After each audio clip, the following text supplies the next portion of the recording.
السلام عليكم ورحمة الله وبركاته.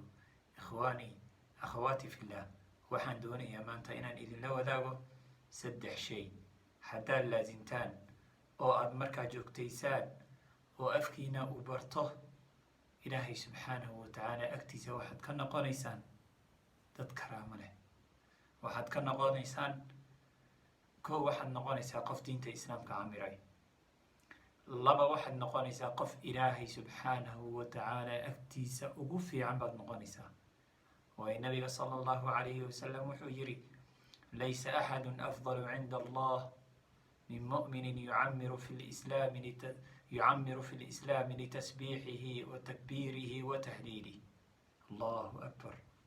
nabiga wuxuu leeyahy sala allahu calayhi wasalam saddexdan eray waa subxaana allah oo meel aan qaflad ka jirin, buuq ka jirin, qaylo ka jirin lagu akhriya. allahu akbar oo si markaa macaansanayo oo loo khushuucayo loo akhriya.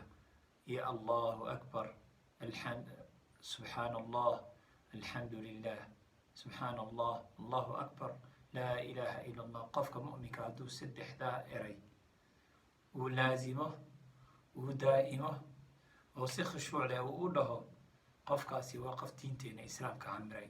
yaa allah, mar allaala markaad diinta islaamka camirto maxaad faa'iida helaysaa?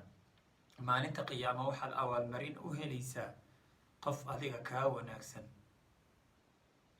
maba jiraba ilaahay agtiisa subxaanahu wa tacaala. marka haddaad jeceshahay inaad noqoto qofka ugu wanaagsan ilaahay subxaanahu wa tacaala agtiisa, saddexdan eray, saddexdan kelimadood, subxaana allah, allahu akbar, laa ilaaha ila allah, carabkaaga bar oo ha joogteeyo oo ha laasimo oo markaa ha badiyo. faa'iidadeedina waxay noqonaysaa inaad noqoto qofka ilaahay subxaanahu wa tacaala agtiisa ugu fiican qof. haddana waxaad noqonaysaa diinta islaamka camire. baaraka allahu fiikum. ka faa'iidayso, walaaladana la wadaag, naftaadana bar, walaaladana bar, ehelkaagana bar, asxaabtaadana bar, ayagana u sheer garee. baaraka allahu fiikum, jazaakum allahu khayra. wassalaamu calaykum waraxmat ullaahi wabarakaatu.